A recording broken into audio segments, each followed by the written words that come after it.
अमल से बनती है जिंदगी, अमल से बनती है जिंदगी, जन्नत भी जहन्नम भी, ये खाकी अपनी फितरत से है, न नारी न नूरी। उमर इब्नुल खत्ताब রাদিয়াল্লাহু তাআলা আনহুর জামানার ঘটনা।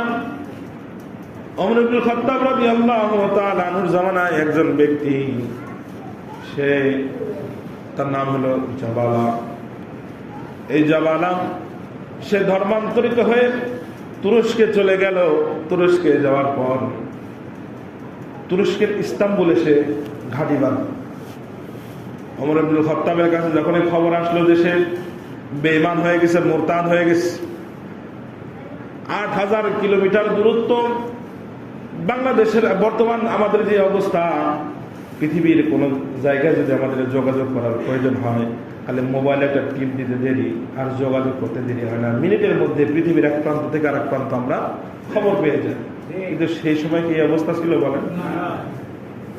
ওমর ইবনুল খাত্তাব ঘটনা যখন জানতে পারলেন তো বললেন, দূতকে বললেন, যাও ৮,০০০ কিলোমিটার পথ অতিক্রম করে তাকে ঈমানের দাওয়াত দাও। তাকে গিয়ে বলো, ওমর ইবনুল খাত্তাব তিনি তোমার কাছে আবার ঈমানকে নবায়ন করার জন্য ফরমান জারি করেছেন, যাও। ৮,০০০ কিলোমিটার পথ অতিক্রম করছে। অতিক্রম করার পরে ওই দূতের ওই জাবালার সাথে দেখা। তাকে বলতেছেন, ওমর ইবনুল খাত্তাব রাদিয়াল্লাহু তাআলা আনহু আমাকে পাঠিয়েছেন আপনি যেন আবার ইসলাম ধর্ম গ্রহণ করেন। আপনি ধর্মান্তরিত হয়েছেন, খবর আমরা পেয়েছি।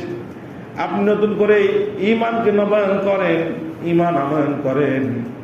তো এই ব্যক্তি বলতেছে, তোমার ওমর ইবনুল খাত্তাব আমিরুল মুমিনিনকে গিয়ে বলবা, যদি রাজ্যের অর্ধেক রাজত্ব আমার নামে লিখে দেয় আর তার কন্যাকে যদি আমার সাথে বিবাহ দেয়, তাহলে আমি জাবালা আবার ঈমানদার হয়ে যাব। এবার দূত বলতেছে, ওমর ইবনুল খাত্তাবের মেয়ের সাথে বিবাহের বিষয়টা আমি জিম্মাদারি নিলাম। আমি তো ওমর ইবনুল খাত্তাবকে বুঝাবো, তোমার প্রস্তাবের কথা তাকে জানাবো। যদি সে সম্মত হয় তাহলে তো বিবাহ হবেই, আর এর জন্য আমি সর্বাত্মক চেষ্টা করব। আর আমার আত্মবিশ্বাস আছে ওমর ইবনুল খাত্তাব আমার কথাকে ফেলে দিবেন না। কিন্তু রাজ্যের অর্ধেক রাজত্ব তোমার নামে খেলাফত দিয়ে দিবে, এই বিষয়টা আমি বলতে পারবো না, কারণ এটা পরামর্শের ব্যাপার আছে। ওমর ইবনুল খাত্তাব নিজে চাইলেই কিছু করতে পারবেন না, সকলের সাথে পরামর্শ করে সিদ্ধান্ত নিতে হবে। তুমি মুসলমান হয়ে যাও। জাবালা বলে, না না, আমি তোমার কথাই রাজি হলাম না, তুমি চলে যাও, গিয়া খবর নিয়ে তারপরে আবার আসো। চিন্তা করার বিষয়, ৮,০০০ কিলোমিটার পথ আসছে, আবার যাবে, আবার আসবে, আবার যাবে। ৪-৮টা ৩২। তারপরে আমাদের মতো আরামদায়ক এরোপ্লেনের ব্যবস্থা ছিল, যা এরকম সুন্দর বিমানের ব্যবস্থা ছিল নাকি? এই উট ঘোড়ার উপরে চড়ে চড়ে যাইতে হয়েছে, কত কষ্ট করছে। ওমর ইবনুল খাত্তাবের কাছে যখন আসছে, তো ওমর ইবনুল খাত্তাব তাকে বলছেন, আরে, ওনার চেহারার মধ্যে হালকা রাগও ছিল। রাগের সুরে তিনি উপদেশ দিয়ে বললেন, তুমি কেন তাকে তার প্রস্তাবে রাজি হলে না? কেন প্রস্তাবে রাজি হলে না? আমার পুরা রাজ্যের থেকে এটা আমার কাছে বেশি দামি যে সে একজন বেঈমান, সে ঈমান আনবে, এটা তো আমার কাছে বেশি দামি ছিল। কেন তার প্রস্তাবে তুমি রাজি হলে না? আমার মেয়ে তো পরের কথা, মেয়েকে তো অবশ্যই দিয়ে দিতাম। তুমি এক্ষুনি আবার যাও, জামা কাপড় খোলার সুযোগ দেয় নাই, এক্ষুনি আবার যাও, গিয়ে তার কাছে আবার এই প্রস্তাব আবার রিপিট করো। ওমর ইবনুল খাত্তাবের এই নির্দেশ পেয়ে আবার দূত ছুটছে। ছুটার পরে যখন ইস্তাম্বুলের ওই জায়গায় যখন পৌঁছার পরে দেখে অনেক মানুষ ভিড় জমে আছে, কে যেন মারা গেছে। যে দেখে জাবালা দুনিয়াতে নাই, দুনিয়া থেকে চির বিদায় হয়ে চলে গেছে। তো ওমর ইবনুল খাত্তাবকে এসে যখন আবার এই কারগুজারি শোনানো হলো, তিনি অনেক দুঃখিত হলেন যে একজন মানুষ সে দুনিয়া থেকে ঈমান হারা হয়ে বিদায় নিল, সে তো আর জীবনে কোনোদিন জান্নাতে প্রবেশ করতে পারবে, পরকালের পরে আর কোনোদিন সে কি করতে পারবে না, জান্নাতে যেতে পারবে। وقال تعالى في شأن حبيبه إن الله وملائكته يصلون على النبي يا أيها الذين آمنوا صلوا عليه وسلموا تسليما اللهم صل على محمد محمد وعلى آل محمد كما صليت على إبراهيم وعلى آل إبراهيم إنك حميد مجيد اللهم بارك على محمد وعلى آل محمد كما باركت على إبراهيم وعلى آل إبراهيم إنك حميد مجيد بلغ العلا بكماله كشف الدجى بجماله حسنت جميع خصاله صلوا عليه وآله لا إله إلا الله لا إله إلا الله لا إله إلا الله لا إله إلا الله لا إله إلا الله لا إله إلا الله চার দিলেতে আছে আল্লাহর ভয় আল্লাহ আল্লাহ সব সময় দুনিয়াদারি ভালো লাগে না দুনিয়াদারি ভালো লাগে না আল্লাহ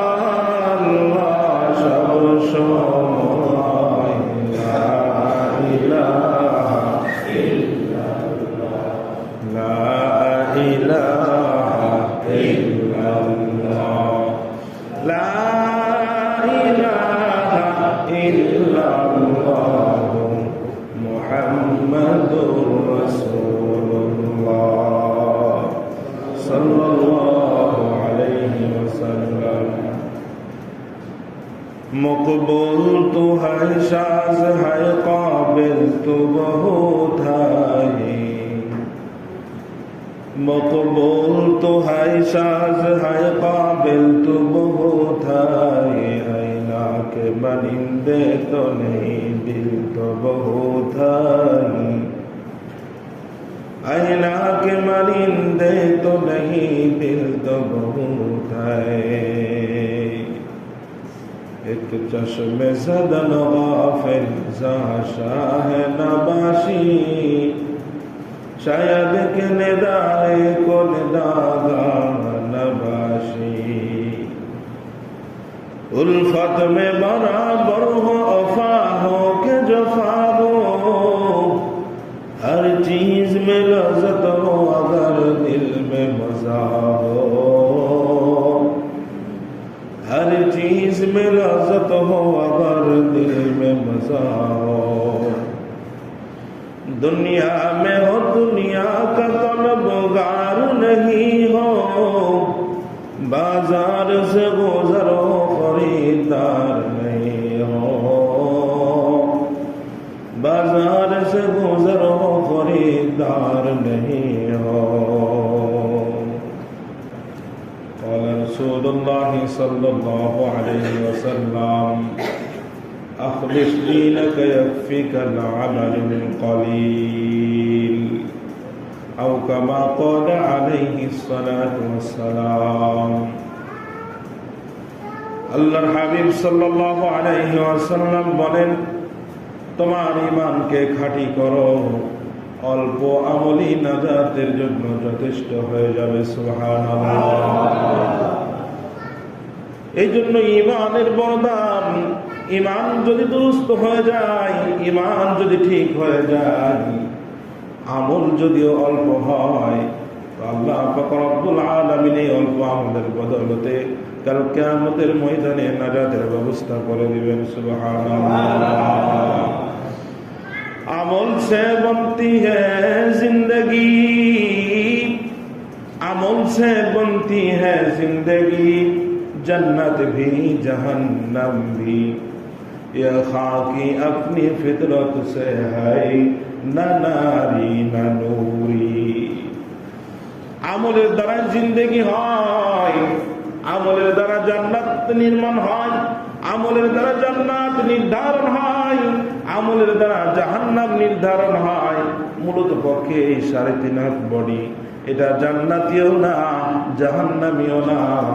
যদি আমল সুন্দর হয় ঠিকানা হবে জান্নাত, আর আমল যদি খারাপ হয় তাহলে এই 3.5 হাত বডি চলে যাবে জাহান্নামের আগুনে। এই 3.5 হাত বডি তখন জাহান্নামের লাকড়ি হয়ে যাবে। এই জন্য ইমানের বড় দাম। ইমানকে দুরস্ত করতে হবে। ইমান যদি খালেস হয়, আমাদের ইমান হলো নাকিস, অসম্পূর্ণ ইমান। আমাদের ইমান কি বলেন? অসম্পূর্ণ ইমান, দুর্বল ইমান।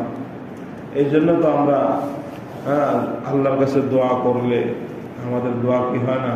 কবুল হয়। আমরা নিজেদেরকে অনেকে স্বয়ং সম্পন্ন মনে করি। আমি মুফতি সাহেব, আমি মুহাদ্দিস হয়ে গেছি, মাদ্রাসায় হাদিসের কিতাব পড়াই, এই জন্য নিজেকে বাইজিদ বুস্তামি ভেবে বসে থাকি যে আমি বহুত বড় আল্লাহর ওলি, আমার আর আমলের দরকার নাই। আমি হজ করে আসছি আর ভাবি নিজেকে যে হজ করে আসছি, আর দরকার নাই। হাদিসের মধ্যে কিছু কিছু ফজিলতের কথা শুনে ব্যক্তি ভাবতে থাকে হয়তোবা সেই ফজিলতের উসিলায় আল্লাহ তাআলা আমাকে নাজাতের ব্যবস্থা করবেন। কয় ছেলের তো মাদ্রাসায় হাফেজ বানাইছি, আর আমল না করলেও চলবে। জাহান্নামী হইল 10 জনকে, এরকম ভাবে 10-11 জনকে এরকম আল্লাহর কাছে সুপারিশ করে করে জান্নাতে নিয়ে যাবে। আমলের আর দরকার নাই। তাদের জন্য সেই হাদিসটা আমার আলোচনা করার দরকার। আল্লাহর হাবিব সাল্লাল্লাহু আলাইহি ওয়াসাল্লাম তিনি একদিন ধ্যানে নিমগ্ন ছিলেন। একটা চতুর্পাশের দেওয়ালের মধ্যে ধ্যানে নিমগ্ন। সাহাবীরা খুঁজে পায় না আল্লাহর রাসূল কোথায়। সাহাবীরা চিন্তিত হয়ে গেল, না জানি আল্লাহর কোন দুশমন আল্লাহর হাবিব সাল্লাল্লাহু আলাইহি ওয়াসাল্লামের উপরে আক্রমণ করেছে কিনা, আল্লাহর হাবিব সাল্লাল্লাহু আলাইহি ওয়াসাল্লামের কোনো ক্ষতি করেছে কিনা। এই জন্য সাহাবায়ে কেরামগণ সকলে খুঁজতে বের হয়ে গেল, কোথায় পাওয়া যাবে নবীরে। আবু হুরায়রা রাদিয়াল্লাহু তাআলা আনহু হাদিসের রাবী। আবু হুরায়রা বলেন, খুঁজতে খুঁজতে সব জায়গা শেষ। একটা দেওয়াল ছিল চতুষ্পার্শ্ব দিয়ে আটকানো, মাঝখানে যে ফটক গেট সেটাও আটকানো, কিন্তু ওই চতুষ্পার্শ্বের দেওয়ালের মাঝখান থেকে ময়লা বের হওয়ার জন্য, পানি বের হওয়ার জন্য ভিতর থেকে একটা বড় পাইপ ছিল। আমি আবু হুরায়রা শিয়াল যেভাবে চিকন জায়গা দিয়ে শরীরকে গুটিয়ে যেরকম ভাবে প্রবেশ করে, আমি আমার শরীরকে গুটিয়ে ওই পাইপ দিয়ে প্রবেশ করলাম। ভিতরে ঢুকলাম, ঢুকে দেখি আকায়ে নামদার তাজদার মদিনা বিশ্বনবী জনাব মুহাম্মদুর রাসূলুল্লাহ সাল্লাল্লাহু আলাইহি ওয়াসাল্লাম তিনি ধ্যানে নিমগ্ন আছেন, উম্মতের চিন্তায় চিন্তিত, উম্মতের জন্য দোয়া করতেছেন। আবু হুরায়রা রাদিয়াল্লাহু তাআলা আনহু গিয়ে রাসূলকে সালাম দিলেন আর বললেন, ইয়া রাসূলুল্লাহ আপনি এখানে, আর আমরা সকলেই আপনাকে খুঁজতেছি, আপনার জন্য আমরা সকলে পেরেশানি। আল্লাহ রাসূল বললেন, আবু হুরায়রা যাও, সমস্ত মানুষদেরকে সংবাদ জানায় দাও, সমস্ত মানুষদেরকে বলে দাও, মান ক্বালা লা ইলাহা ইল্লাল্লাহ দাখালাল জান্নাহ, যে ব্যক্তি লা ইলাহা ইল্লাল্লাহ পড়বে ওই ব্যক্তি জান্নাতে প্রবেশ করবে। সুবহানাল্লাহ। আবু হুরায়রা তো আনন্দিত হয়ে গেছে, দৌড় দিয়ে যাবে, আবার ফিরে আসতে বলছি, ইয়া রাসূলুল্লাহ আমি যদি এই কথাটা বলি আমার কথা তো কেউ বিশ্বাস করবে না, আপনাকে সবাই খুঁজে পাইতেছে না, তাহলে আপনার সাথে যে আমার সাক্ষাৎ হয়েছে এর প্রমাণ কি? আপনার জুতা মোবারকটা আমাকে দেন।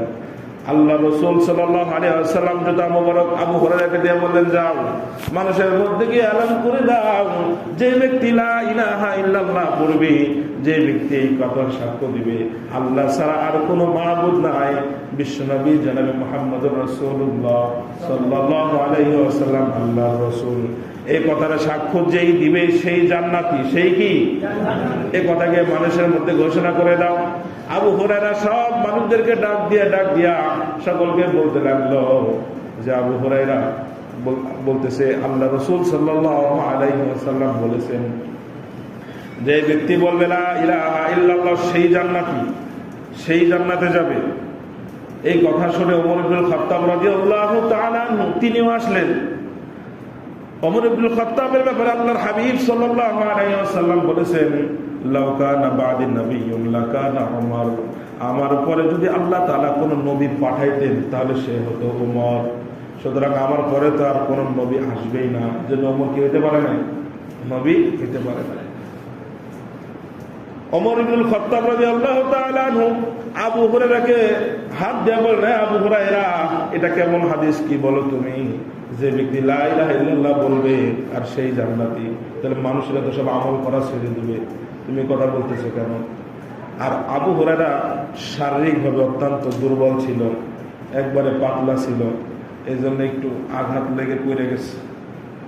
আবু হুরায়রা বলতেছেন, আমি তোমার নামে রাসূলের কাছে নালিশ করব, তুমি আমাকে ধাক্কা দিচ্ছ।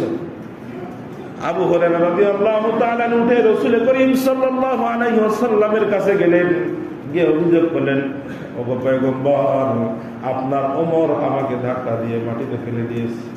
আমি যখন এই ঘোষণা করেছি, আপনি আমাকে যেটা বলতে বলেছেন, মান ক্বালা লা ইলাহা ইল্লাল্লাহ দাখালাল জান্নাহ, যে ব্যক্তি লা ইলাহা ইল্লাল্লাহ বলবে সেই জান্নাতে যাবে, আমি ঘোষণা করেছি আবু বকর, তো ওমর আমাকে ধাক্কা দিয়েছে।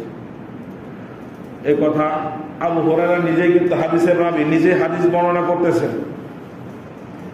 এই কথা বলার সাথে সাথে আবু হুরায়রা বলেন, আমি পিছনে ঘুরে দেখি আবার ওমর এখানেও হাজির, ওমর এখানেও এসে কি, তো আল্লাহর হাবিব সাল্লাল্লাহু আলাইহি ওয়াসাল্লাম ওমরকে জিজ্ঞাসা করলেন, ওমর তুমি কি এমনটা করেছো কিনা? ওমর ইবনুল খাত্তাব বলেন, ইয়া রাসূলুল্লাহ, আপনি এমনটা করবেন না। যদি এই হাদিস সকলের সামনে প্রচার করা হয়, পৌঁছায় দেওয়া হয়, তাহলে সকলেই তো বলবে যে আমলের আর দরকার নেই, ফাফিমাল আমালু ইয়া রাসূলুল্লাহ, তাহলে আমলের আর দরকার কি? শুধু লা ইলাহা ইল্লাল্লাহ বললেই তো জান্নাতে যাওয়া যাবে, শুধু লা ইলাহা ইল্লাল্লাহ বললেই কি জান্নাতে যাওয়া যাবে? নামাজেরও দরকার নাই, রোজারও দরকার নাই, যাকাতেরও দরকার নেই। তো আল্লাহ রাসূল হ্যাঁ ঠিকই বলছেন, তাহলে এটা প্রচার করার দরকার নেই। তো প্রচার করার দরকার নেই, তাহলে আমি আপনি জানলাম কেমনে হাদিস? তো এটা যদি সাহাবায়ে কেরাম আমাদের কাছে না পৌঁছায় দিতেন, কিতমানে হাদিস, হাদিস লুকানো যে একটা অপরাধ, শাস্তি, হ্যাঁ, যে হাদিস লুকাবে, হ্যাঁ, তার ঠিকানা হবে জাহান্নামে। কিতমানে হাদিসের অন্তর্ভুক্ত না হওয়ার কারণে সাহাবায়ে কেরামগণ আমাদেরকে হাদিস পৌঁছায় দিয়েছেন। এর অর্থ এই না যে শুধু আমরা এই হাদিস নিয়েই পড়ে থাকবো, আমাদেরকে কি করতে হবে? আমল করতে হবে। আর এক জায়গায় আল্লাহ রাসূল বলতেছেন, যে ব্যক্তি আল্লাহ তাআলা যাদের এরকম ভাবে এক মুষ্টি নিলেন, নেওয়ার পরে বললেন এরা সবাই জান্নাতি, আর এক মুষ্টি নিলেন, নিয়ে বললেন এরা সবাই জাহান্নামী। তো সাহাবীরা প্রশ্ন করলেন, তাহলে আমল করে লাভ কি? হয়তো যে কোনো এক দলে তো আমরা আসি। আল্লাহ রাসূল বললেন, যারা জান্নাতি আল্লাহ তাআলা তাদেরকে জান্নাতের কাজ সহজ করে দিবেন, সুবহানাল্লাহ। আর যারা জাহান্নামী তাদের জাহান্নামের কাজ, যে কাজগুলো করলে জাহান্নামে যাওয়া যায়, এই কাজগুলো তারা বেশি বেশি করবে। নাউযুবিল্লাহি মিন যালিক। এখন নিজে নিজে চিন্তা করার বিষয়, ঠিক কিনা ভাই বলেন? আর এটা সবথেকে মূল কথা হলো, এগুলো হলো তাকদীরি মুআমালার বিষয়, আকায়েদগত বিষয়, এগুলো নিয়ে বেশি ঘাটাঘাটি না করা। আমল করতে হবে। কি করতে হবে ভাই? আমল করতে হবে। আমল করলে কি পাওয়া যাবে? জান্নাত পাওয়া যাবে। আর আমল যদি না করা হয়, ঈমান যদি না থাকে, আমল যদি না হয়, তাহলে কোথায় যেতে হবে? ঈমান হলো মূল। ঈমান হলো কি বলেন? ঈমানের সাথে সাথে কি থাকতে হবে? আমল থাকতে হবে। ইন্নাল্লাযীনা আমানু ওয়া আমিলুস সালিহাত কানাত লাহুম জান্নাতুল ফিরদাউস। ইন্নাল্লাযীনা আমানু, নিশ্চয় যারা ঈমান করবে, ওয়া আমিলুস সালিহাত, যারা আমলে সালিহাত করবে, আল্লাহ পাক রব্বুল আলামিন বলেন কানাত লাহুম জান্নাতুল ফিরদাউস, তাদের জন্য জান্নাতুল ফিরদাউস থাকবে। সুবহানাল্লাহ। নুজুলা, মেহমানদারি স্বরূপ। আল্লাহ তাআলা আমাদেরকে বেশি বেশি ঈমান আমল যদি আমরা করে যেতে পারি, ঈমানকে যদি মজবুত করে আমলকে সুন্দর করতে পারি, তাহলে আল্লাহ পাক রব্বুল আলামিন আমাদেরকে জান্নাতুল ফিরদাউস দান করবেন। সুবহানাল্লাহ। তো ঈমান হলো আসল, এরপরে কি আমল? ঈমান হলো কি বলেন? আসল, এরপরে কি? আমল। আর এই যে হাদিসে বললাম, তোমার ঈমানকে খাঁটি করো, অল্প আমলি নাজাতের জন্য কি হবে? যথেষ্ট হবে। এর অর্থ এই না যে নামাজ 5 ওয়াক্ত 2 ওয়াক্ত পড়লাম, ঈমান তো মজবুত আছে, 2 ওয়াক্ত পড়লেই চলবে। এই হাদিসের অর্থ কি এটা নাকি ভাই? অল্প আমলই নাজাতের জন্য যথেষ্ট হবে অর্থ কি? এর অর্থ হইল যে আমলগুলা আপনাকে দেওয়া হয়েছে, অতিরিক্ত নফল ইবাদত, খুব বেশি আপনি নফল করতে পারেন না, খুব বেশি আপনি ইশরাক হবেন, তাহাজ্জুদ করতে পারেন না, কিন্তু মূল আপনার উপরে যে বিষয়গুলা দায়িত্ব ছিল সেগুলো আপনি ইখলাসের সহিত, পরিপূর্ণ ইখলাসের সহিত আপনি আদায় করতে পেরেছেন। তো এই অল্প যদি আপনার কাইফিয়তের দিক দিয়ে যদি অল্প হয়, তো এটা আল্লাহ পাক রব্বুল আলামিন কি করে নেবেন? কবুল করে নেবেন। কারণ কি আছে? ঈমান মজবুত আছে। কথা বুঝে আসছে নাকি ভাই? অল্প আমলের নাজাতের জন্য যথেষ্ট হবে। এর অর্থ এই যে রোজার মাসে রোজা 30টা, 15টা রাখবো, আর 15টা না রাখলেও চলবে, কারণ ঈমান মজবুত আছে। এটা নাকি ভাই? কথা, হাদিসের মর্ম অর্থ বুঝতে হবে। শুধু অর্থ বুঝলে হবে না, মর্ম কি করতে হবে? বুঝতে হবে। ঈমানের কত দাম! বুখারী শরীফের হাদিসের মধ্যে আসছে, যে ব্যক্তি সর্বশেষ জান্নাতের মধ্যে থাকবে, যে ব্যক্তি ঈমানের সাক্ষ্য দিবে, ওই ব্যক্তি কোনো না কোনো দিন সে জান্নাতের মধ্যে প্রবেশ করবে। একজন ব্যক্তি আল্লাহ তাআলা জাহান্নামের মধ্যে, যারা জান্নাতি, জাহান্নামের ছিল সাময়িক, অনেক ব্যক্তি জান্নাতি, কিন্তু আউয়ালে দুখুল জান্নাতে হবে না, শাস্তি ভোগ করার পরে কি হবে? জান্নাতে যাবে। নির্ধারিত পরিমাণ পানিশমেন্ট হওয়ার পর তারপরে কোথায় যাবে? জান্নাতে। এটার সীমারেখা কত, এটার হিসাব কত, দুনিয়ার কোনো ক্যালকুলেটারে ধরবে। কথা বোঝা আসছে নাকি ভাই? কারণ জাহান্নামের শাস্তিতে দূরের কথা, দুনিয়ার আগুনের শাস্তিতে 1 মিনিট সহ্য করার ক্ষমতা আমাদের নাই, আছে বলেন? তো জাহান্নামের শাস্তি ভোগ করবে এরকম দুঃসাহস দেখানোর মতো কোনো ব্যক্তি আছে বলেন? 1 সেকেন্ড শাস্তিও ভোগ করার ক্ষমতা কারণ। তবে কোনো ব্যক্তির ভিতরে যদি ঈমান থাকে, তার বদ আমলের সাজা ভোগ করে কোনো একদিন সে জান্নাতে যাবে। কিন্তু এটার উপরে ভর করে বসে থাকা কি আকলমানদের কাজ? আকলমানদের কাজ বলেন? তো প্রথম দুঃখ তো সে জান্নাতে যেতে পারতেছে না, শাস্তি ভোগ করতে হবে। এই জন্য ভাই, দোস্ত, বুজুর্গ, আল্লাহর কাছে দোয়া করা যেন আল্লাহ তাআলা আমাদেরকে জাহান্নামের আযাব মাফ করে দেন, জান্নাতুল ফেরদাউস দান করেন। আমিন। কি জান্নাত চাইবেন? জান্নাতুল ফেরদাউস। বুখারী শরীফের মধ্যে হাদিস আসছে, আল্লাহ পাক রব্বুল আলামিন তো জাহান্নামীদেরকে একে একে নাজাত দান করবেন, নাজাত দান করবেন। সর্বশেষ যে ব্যক্তি জাহান্নামে থাকবে, মুসলমানের ভিতরে ঈমানদারের মধ্যে, ঈমানদারের মধ্যে সর্বশেষ যে ব্যক্তি জাহান্নামের মধ্যে থাকবে, ওই ব্যক্তিকে আল্লাহ পাক রব্বুল আলামিন সর্বপ্রথম জাহান্নাম থেকে একটু বের করে এক সাইডে সে আসবে। হামাগুড়ি দিয়া দিয়া শরীরের শক্তি নাই, দুর্বল, আগুনে পুড়ে একদম কয়লা হয়ে গেছে। হামাগুড়ি দিতে দিতে এক সাইডে আসবে, দেখবে পাশে একটা গাছ। তো আল্লাহর কাছে ফরিয়াদ করবে, আল্লাহ আপনি আমার একটু ওই গাছের গোড়ায় একটু বসার অনুমতি দেন, একটু ব্যবস্থা করে দেন, আর একটু পানি খাওয়ার ব্যবস্থা করে দেন, আমি আর কিচ্ছু চাই না আপনার কাছে। আল্লাহ বলেন, দেখো কথা বুঝো, শর্ত আছে, আমি তোমাকে এটা দিতে পারি, এরপরে আর কোনো আবদার করা যাবে না। তো ঠিক আছে, যেই কথা সেই কাজ। আল্লাহ রাব্বুল আলামিন, ওই ব্যক্তি বলল, ঠিক আছে আল্লাহ, আমি আপনার কথা রাজি, আমার আর কোনো আবদার থাকবে না আপনার কাছে, একটু আমাকে আযাব থেকে নিষ্কৃতি দেন, আমাকে একটু ওই গাছের গোড়ায় বসার ব্যবস্থা করে দেন। পরে ব্যক্তিকে যখন জান্নাতের ওই গাছের গোড়ায়, জান্নাতের বাহিরে গাছের গোড়ায় বসার অনুমতি দিছে না, পানি খায়, তখন দেখি পাশে আর একটা গাছ সুন্দর, ওখানে জান্নাতের থেকে একটা নহর আসছে। তো ওই ব্যক্তি আল্লাহর কাছে ফরিয়াদ জানায়, মালিক আমার একটু ওই গাছের গোড়ায় যাইতে দেন, আপনার কথা দিলাম, আর কিছুই চাব না, খালি ওই গাছের গোড়ায় আমার একটু কি করতে দেন, যাইতে দেন, আর কিচ্ছু চাই না আপনার কাছে, আর ওই যে পানি একটু পান করুন। তো ঠিক আছে, পারমিশন গ্রান্টেড, আল্লাহ রাব্বুল আলামিন অনুমতি দিয়ে দিলেন। তো ওই সাহাবী তো না, ওই জাহান্নামী আর কি, তো ওই জাহান্নাম থেকে যাকে আল্লাহ তাআলা নাজাত দিচ্ছেন, সর্বশেষ জাহান্নাম থেকে যাকে কি দিচ্ছেন আল্লাহ তাআলা, মুক্তি দিচ্ছেন, নাজাত দিচ্ছেন, সে যখন জান্নাতের গেটের আগে একটা যে গাছ, ওই গাছের গোড়ায় বসবে আর ওই ঝর্ণার পানি খাইতে থাকবে, কিন্তু ভিতর থেকে জান্নাতীর পরিবেশ এগুলো সে দেখতে থাকবে, জান্নাতীদের আওয়াজ শুনতে থাকবে, বিভিন্ন জান্নাতীদের আওয়াজ শব্দ এগুলো সে শুনতে থাকবে। তখন সে আবার আল্লাহর কাছে ফরিয়াদ করবে, সে আর লোভ সামলাইতে পারবে না, আল্লাহর কাছে ফরিয়াদ করবে, আল্লাহ আপনার সাথে তো 2বার ওয়াদা ভঙ্গ হয়ে গেছে, এবার আমি শেষ, আপনার কাছে আর কিছু চাই না, আমার খালি ওই গেটের কাছে একটু বসার অনুমতি দেন, জান্নাতের গেটের কাছে কি দেন, বসার অনুমতি দেন। আর কিচ্ছু চাই না, ঝর্ণার পানিও লাগবে না, কিছু লাগবে না, খালি ওই জায়গায় আমি থাকবো, একটু বসে থাকবো। আল্লাহ পাক রব্বুল আলামিন বলবেন, ও বনি আদম, তুমি তো দেখতেছো অনেকবার ওয়াদা ভঙ্গ করতেছো, ওয়াদার খেলাপকারী তুমি। আচ্ছা তুমি আর কি কি চাও বলো, এরপরে আর চাইতে পারবা না? বলে আল্লাহ আমি কিছুই চাই না, খালি ওই জান্নাতের গেটের কাছে বসবো, আর কিছুই চাই না আপনার কাছে।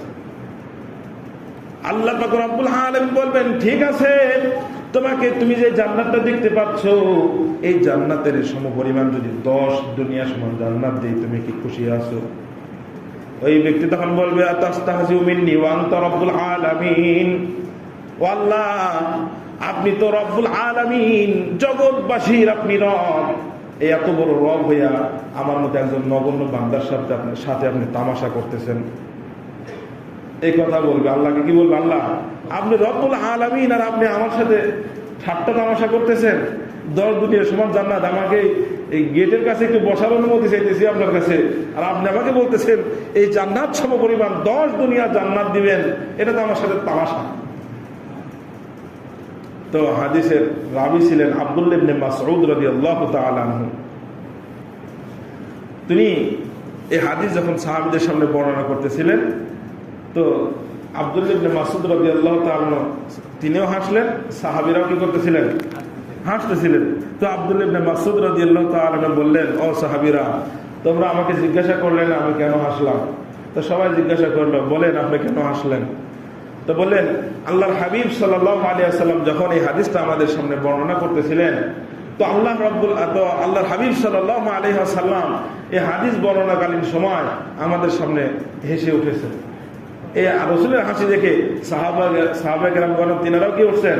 হেসে উঠছেন। সাহাবা কেরামগণকে আবার আল্লাহ রাসূল জিজ্ঞাসা করলেন, ও সাহাবীরা, জিজ্ঞাসা করলে না যে আমি কেন হাসলাম? সাহাবা কেরামগণ যখন জিজ্ঞাসা করলেন, ইয়া রাসূলুল্লাহ, ইয়া হাবিবাল্লাহ, আপনি কেন হাসলেন? তো আল্লাহর হাবিব বললেন, এই হাদিসটা আল্লাহ পাক রব্বুল আলামিন যখন ওই ব্যক্তির সাথে কথোপকথন করতেছিলেন, তো আল্লাহ নিজেই হেসে দিয়েছেন। সুবহানাল্লাহ, আল্লাহ নিজেই কি করছেন? এই হাদিস বর্ণনা করার সময় এখানে হাসা এটা মুস্তাহাব, হাসা এটা কি বলেন? মুস্তাহাব। কথা বুঝে আসছে নাকি ভাই? তো ওই সর্বশেষ ব্যক্তি আল্লাহকে বলবে, আল্লাহ আতাস্তাহজিউ মিন্নি ওয়া আনতা রব্বুল আলামিন, আপনি হলেন জগৎবাসীর রব, আর আপনি আমার সাথে ঠাট্টা করতেছেন, এত বড় 10 দিনের সময় জান্নাত দিবেন? তখন আল্লাহ বলবেন, ঠিক আছে, যা, আমি তোকে এই জান্নাতের সমান 10 দুনিয়া জান্নাত, 10 দুনিয়ার সমান জান্নাত আমি আল্লাহ তাআলা তোকে দান করে দিলাম। এবার তুমি চাইতে থাকো, কি চাইবা, যা যা চাইবা সমস্ত তোমার আশা আমি আজকে পুরা করে দিব। কারণ ওই ব্যক্তি একে একে সব কিছু তার নিজের আকুতি মিনতি সব আল্লাহর কাছে বলতে থাকবে, চাওয়া পাওয়া সব আল্লাহর কাছে যখন বলতে থাকবে, তো আল্লাহ পাক রব্বুল আলামিন তার সমস্ত চাওয়াগুলো পুরা করে দিবেন। সুবহানাল্লাহ। তো এই যে ব্যক্তি সর্বশেষ জাহান্নাম থেকে নিষ্কৃতি পেয়ে জান্নাতে গেল, এই ব্যক্তি কিসের বিনিময়ে নাজাত পাইল? ইমানের বদলতে। কিসের বদলতে ভাই? ইমানের বদলতে। আর যারা ইমান আনে নাই, বেঈমান অবস্থায় মারা গেছে, তাদের মৃত্যু বড় ভয়ঙ্কর। হ্যাঁ, তো তারা পরকালে আল্লাহর হাবিব আল্লাহ পাক রব্বুল আলামিন কোরআনুল কারীমের মধ্যে বলেছেন যে একটা সূচের ছিদ্র দিয়া উট প্রবেশ করা যেরকম অসম্ভব, একজন জাহান্নামী কাফের সে জান্নাতে যাওয়া এরকম অসম্ভব। নাউজুবিল্লাহ বলেন। এজন্য ইমানের বড় দাম, ইমানের। কিন্তু আমরা কি এই সর্বশেষ যে ব্যক্তি জান্নাতে গেল এইভাবে জান্নাতে যেতে চাই, নাকি সর্বপ্রথমই জান্নাতে যেতে চাই? সর্বপ্রথম আমরা আল্লাহর কাছে ফরিয়াদ করবেন, আল্লাহ আপনি আমাদের কি করবেন? জান্নাতে সর্বপ্রথম কি দিবেন? জান্নাত দিবেন। কারণ কোন ব্যক্তি যদি ঈমান ছাড়া দুনিয়া ত্যাগ করে, ঈমান ছাড়া যদি দুনিয়া থেকে চলে যায়, তাহলে ওই ব্যক্তির ঠিকানা হবে কোথায়? জাহান্নাম। এজন্যই তো আল্লাহর হাবিব সাল্লাল্লাহু আলাইহি ওয়াসাল্লাম অনেক চিন্তিত থাকতেন, অনেক পেরেশান থাকতেন যে কিভাবে সবাই ঈমানদার হয়ে যায়, আমলওয়ালা হয়ে যায়। কথা বুঝে আসছে নাকি ভাই? ওমর ইবনুল খাত্তাব রাদিয়াল্লাহু তাআলা আনহুর জামানার ঘটনা। ওমর ইবনুল খাত্তাব রাদিয়াল্লাহু তাআলা আনহুর জামানায় একজন ব্যক্তি, সে তার নাম হলো জাবালা। এই জাবালা সে ধর্মান্তরিত হয়ে তুরস্কে চলে গেল। তুরস্কে যাওয়ার পর তুরস্কের ইস্তাম্বুলে সে ঘাঁটি বাঁধল। ওমর ইবনুল খাত্তাবের কাছে যখন এই খবর আসলো যে সে বেঈমান হয়ে গেছে, মুরতাদ হয়ে গেছে, ৮,০০০ কিলোমিটার দূরত্ব, বাংলাদেশের বর্তমান আমাদের যে অবস্থা, পৃথিবীর কোনো জায়গায় যদি আমাদের যোগাযোগ করার প্রয়োজন হয়, খালি মোবাইলে একটা টিপ দিতে দেরি আর যোগাযোগ করতে দেরি হয় না, মিনিটের মধ্যে পৃথিবীর এক প্রান্ত থেকে আরেক প্রান্ত আমরা খবর পেয়ে যাই। কিন্তু সেই সময় কি অবস্থা ছিল বলেন? ওমর ইবনুল খাত্তাব ঘটনা যখন জানতে পারলেন তো বললেন, দূতকে বললেন, যাও ৮,০০০ কিলোমিটার পথ অতিক্রম করে তাকে ঈমানের দাওয়াত দাও। তাকে গিয়ে বলো, ওমর ইবনুল খাত্তাব তিনি তোমার কাছে আবার ঈমানকে নবায়ন করার জন্য ফরমান জারি করেছেন, যাও। ৮,০০০ কিলোমিটার পথ অতিক্রম করছে। অতিক্রম করার পরে ওই দূতের ওই জাবালার সাথে দেখা। তাকে বলতেছেন, ওমর ইবনুল খাত্তাব রাদিয়াল্লাহু তাআলা আনহু আমাকে পাঠিয়েছেন আপনি যেন আবার ইসলাম ধর্ম গ্রহণ করেন। আপনি ধর্মান্তরিত হয়েছেন, খবর আমরা পেয়েছি। আপনি নতুন করে ঈমানকে নবায়ন করেন, ঈমান আনয়ন করেন। তো এই ব্যক্তি বলতেছে, তোমার ওমর ইবনুল খাত্তাব আমিরুল মুমিনিনকে গিয়ে বলবা, যদি রাজ্যের অর্ধেক রাজত্ব আমার নামে লিখে দেয় আর তার কন্যাকে যদি আমার সাথে বিবাহ দেয়, তাহলে আমি জাবালা আবার ঈমানদার হয়ে যাব।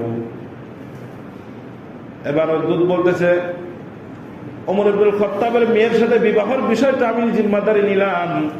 আমি তো ওমর ইবনুল খাত্তাবকে বুঝাবো, তোমার প্রস্তাবের কথা তাকে জানাবো। যদি সে সম্মত হয় তাহলে তো বিবাহ হবেই, আর এর জন্য আমি সর্বাত্মক চেষ্টা করব। আর আমার আত্মবিশ্বাস আছে ওমর ইবনুল খাত্তাব আমার কথাকে ফেলে দিবেন না। কিন্তু রাজ্যের অর্ধেক রাজত্ব তোমার নামে খেলাফত দিয়ে দিবে, এই বিষয়টা আমি বলতে পারবো না, কারণ এটা পরামর্শের ব্যাপার আছে। ওমর ইবনুল খাত্তাব নিজে চাইলেই কিছু করতে পারবেন না, সকলের সাথে পরামর্শ করে সিদ্ধান্ত নিতে হবে। তুমি মুসলমান হয়ে যাও।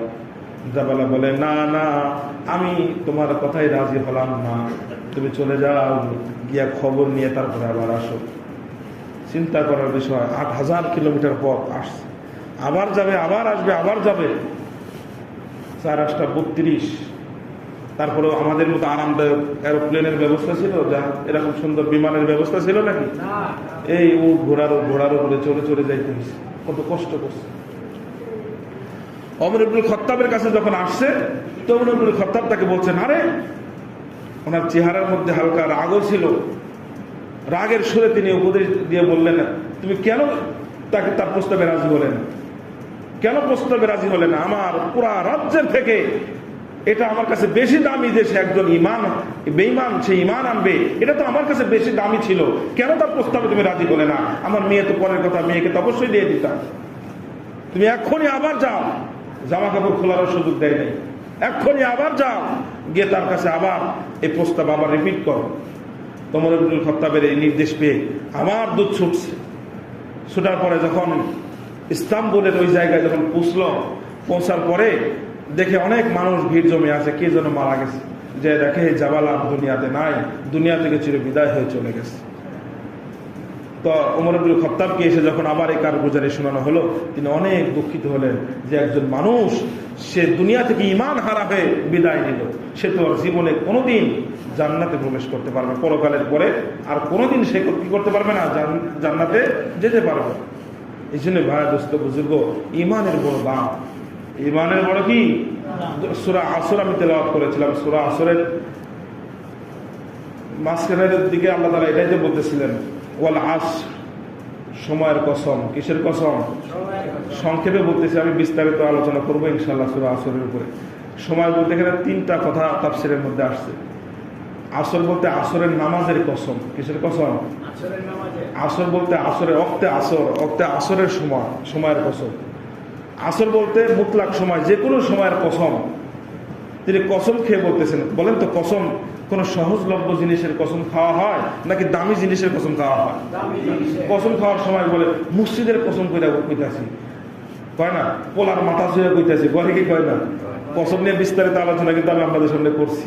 কসম কত প্রকার ও কি কি, কোন প্রকারের হুকুম কি, কাফারা কিভাবে দিতে হয়, বিস্তারিত আলোচনা আমি আপনাদেরকে বলেছি। তো দামি জিনিসের কসম মানুষে কি করে, খায়। কোনোদিন শুনছেন ছিঁড়া জুতার কসম, ঝাড়ুর কসম, এগুলো শুনছেন কোনোদিন? এগুলো হলো নর্মাল বিষয়, নিম্ন বিষয়, এগুলোর কসম খাওয়া হয়। কসম খাওয়া হয় যেগুলো দামি সেটা বিষয়। দামি বিষয়ের উপরে কসমের কত প্রকার আছে আপনারা তো জানেনই, কতভাবে মানুষ কসম করে। তো আল্লাহ পাক রব্বুল আলামিন সময়ের কসম খাইলেন, বোঝা গেল যে এটা সময়টা খুব মূল্যবান একটা জিনিস, মূল্যবান একটা সম্পদ হলো কি সময়। এই সময়ের কসম খেয়ে আল্লাহ তাআলা বলতেছেন ইন্নাল ইনসান, ইন্না মানে নিশ্চয়, আল ইনসান মানে সমস্ত মানুষ। কথা বোঝা যাচ্ছে নাকি ভাই? লাফি খুস, আবার আরেকটা লামে তাকিয়ে দিনে আল্লাহ তাআলা বলতেছেন লাফি খুস, অবশ্যই অবশ্যই সমস্ত মানুষ ধ্বংসের মধ্যে, ক্ষতির মধ্যে।